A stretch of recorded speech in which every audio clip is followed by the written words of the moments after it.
এরপর laser scan মেশিনে thyroid programme করে থাইরয়েডটা কীভাবে আমরা রিডিং নেব।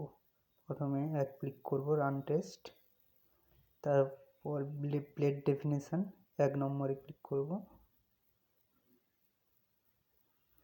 9 নম্বরে থাইরয়েড আছে 9 ক্লিক করব, 9 ক্লিক করে নেক্সট, আবার নেক্সট করব,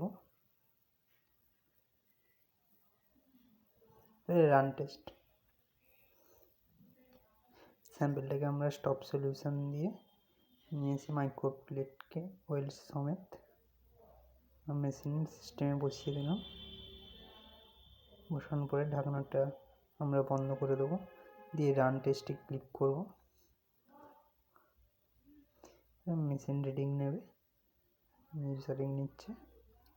ফিল্টার দুটো থাকে, 450 ওয়েভ লেন্থ, 450 রিডিং নেওয়া হচ্ছে।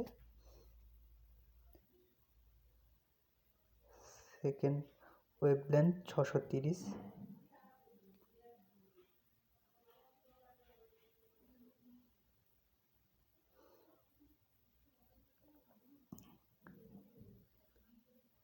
রেজাল্টের উপরে ক্লিক করব। রেজাল্ট দিয়ে দেওয়ার পরে আমরা সেভ করে নেব। প্রত্যেকটা রেজাল্ট দিয়ে যায়। আমরা যেমন 2 নম্বর সিরিয়ালে বসেছিলাম, তাই 2 নম্বর সিরিয়ালের রেজাল্টগুলো দিয়েছে, 1 নম্বরে সব 0 0 দিয়েছে। তারপরে আমরা প্লেটটাকে বার করে নেব।